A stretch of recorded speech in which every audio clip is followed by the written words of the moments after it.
वफाकी हुकूमत ने माली साल 2026-27 के लिए 18 खरब 77 अरब 10 करोड़ का बजट पेश कर दिया।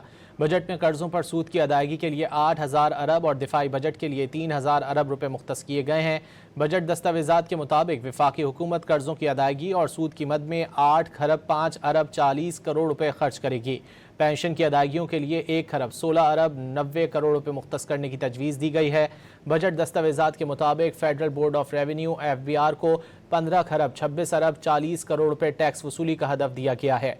हुकूमत को तवक्को है कि गैर टैक्स आमदनी की मद में 5 खरब 33 अरब 60 करोड़ रुपए हासिल होंगे, जबकि निजकारी से हासिल होने वाली आमदनी का तखमीना 4 खरब 1 अरब 20 करोड़ रुपए लगाया गया है। दिफाई खिदमात के इंतजामी उमूर के लिए 1 खरब 7 अरब 10 करोड़ रुपए मुख्तस किए गए हैं।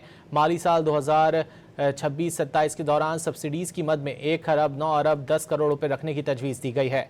आइंदा माली साल के लिए वफाकी पब्लिक सेक्टर डेवलपमेंट प्रोग्राम का हजम 1 खरब रुपए मुकर्रर किया गया है।